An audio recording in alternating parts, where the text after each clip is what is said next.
Battlefield 6 goes all out in its campaign. It is the biggest, loudest, brashest one since Battlefield 4. Fantastic gameplay, epic scope, and incredible audio are matched by a story straight out of the mid-2000s. It's a jingoistic, predictable, and poorly written affair that, as trope-filled as it is, did not ruin my enjoyment. This is the XboxEra review of the Battlefield 6 campaign.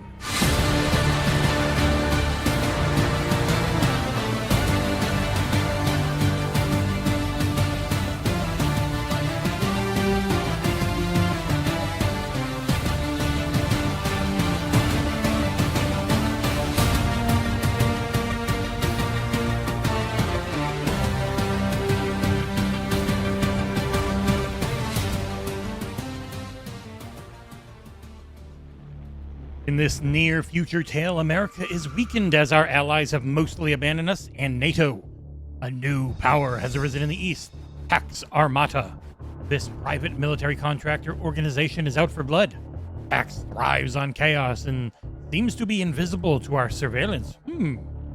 Across 9 globe-spanning missions, you will be on the ground and in vehicles, though almost never in the air.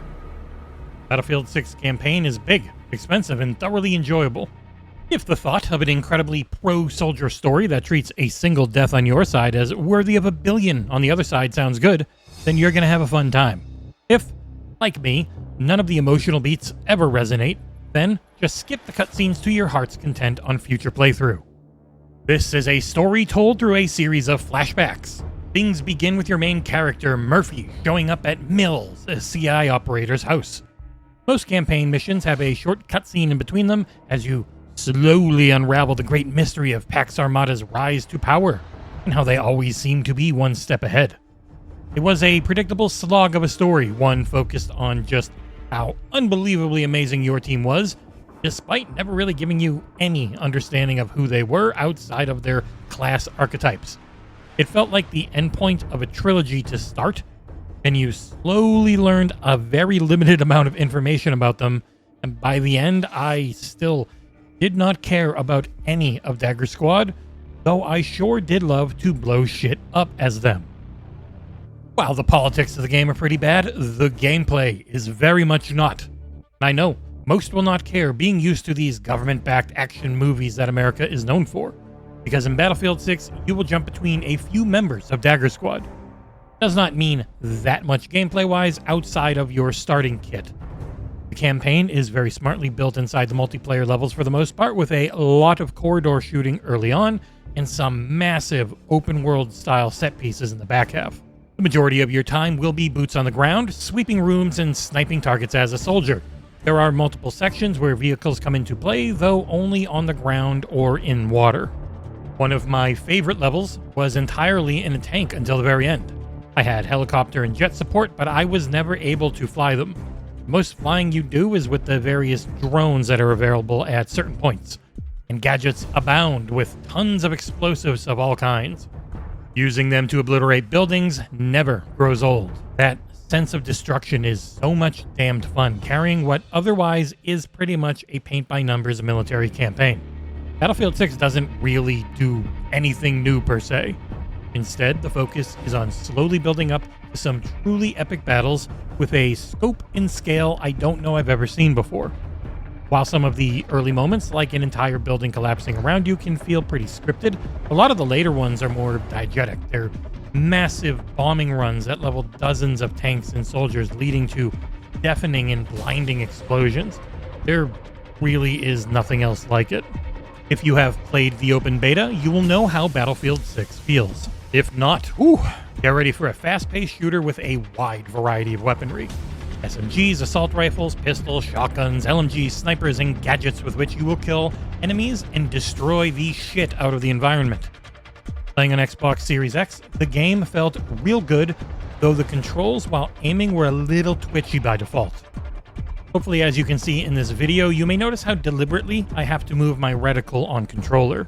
For any mid to long range combat, it was kinda twitchy even after adjusting the settings. I really need to keep trying to hone it in. As far as those settings go, you also have multiple difficulty choices from easy to really damned hard.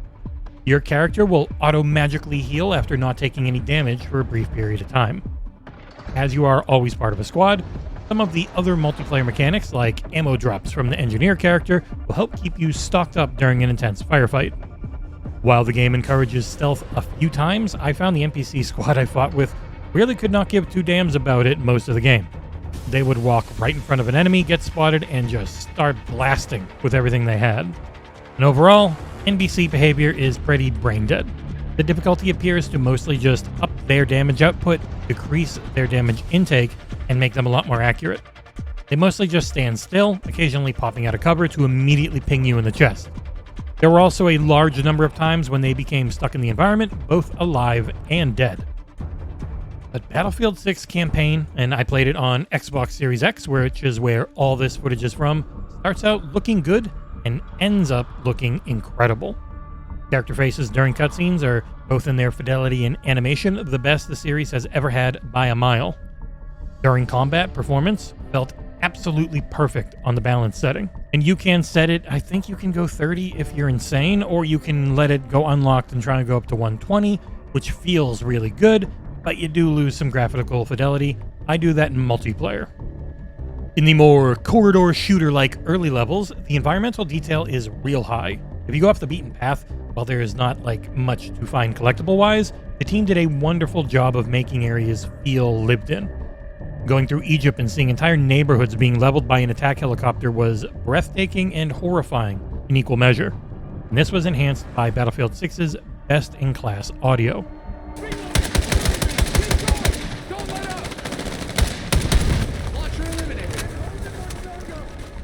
No series has ever felt more immersive to me, and while the voice acting's fine, it was the sound effects of the guns, explosions, and world around me that made me feel like I was in there. As we drove down a street in New York, shooting down a crane's payload in slow motion so that it could land on top of our pursuers, every little noise felt perfectly placed. My bullet hits, the enemy callouts around us, tires squealing, all made that chaos feel real. The NPC chatter between your squad and others is pretty stupid, full of tired jargon most of the game until they try and add in some real heavy emotions that never land. With this type of campaign, I doubt most people are gonna give a crap, but it is something that struck out to me. I was not alone in playing this one though, as our editor-in-chief, John Clarke, has played through some of the campaign as well. John here. While Jesse was tackling the Xbox Series X version of the game, EA were kind enough to furnish me with a copy on PC for me to check out.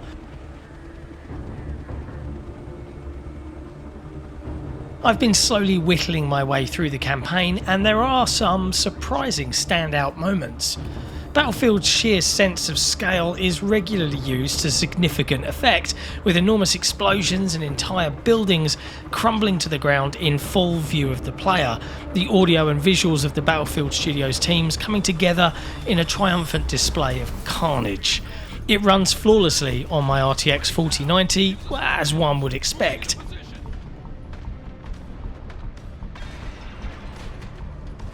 Where it starts to lose some of its high production shine is that more often than not, on-foot and vehicle sections are little more than cleverly disguised corridors, the illusion of scale broken once you try to stray from the suggested path.